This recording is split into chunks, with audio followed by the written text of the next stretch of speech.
اس کے علاوہ کاربن ڈائی آکسائڈ کے علاوہ ٹمپریچر یعنی درجہ حرارت یہ بھی فوٹوسنتھسس پر اثر انداز ہوتا ہے۔ تو ٹمپریچر یہ فوٹوسنتھسس پر اثر انداز ہوتا ہے۔ تو ٹمپریچر یہ اس کے جو ہے نا ایک رینج ہے، اس کا ایک خاص مقدار ہے جو فوٹوسنتھسس کے لیے بہت زیادہ امپورٹنٹ ہوتا ہے، اور وہ ہے 25 degree centigrade to 35 degree centi grade.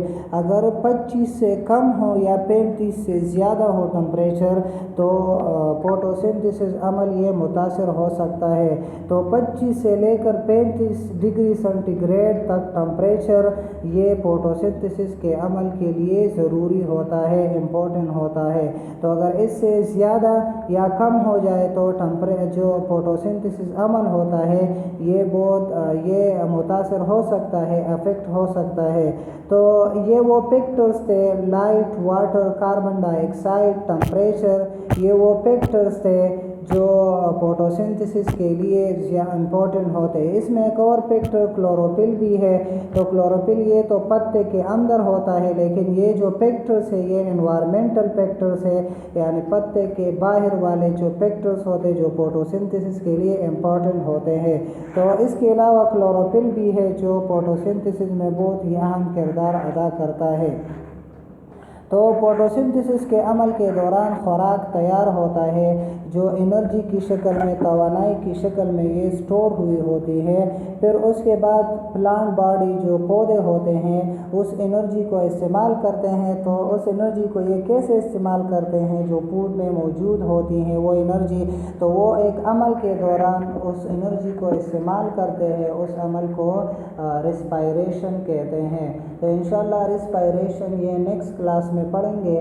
آج کے لیے اتنا ہی کافی ہے، اور آج کے لیے آپ کا ہوم ورک ہے کہ فیکٹر کو جو فوٹوسنتھسس کے لیے امپورٹنٹ ہوتے ہیں اس کو ڈسکرائب کرنا ہے اور انہیں میمورائز بھی کرنا ہے۔ والسلام۔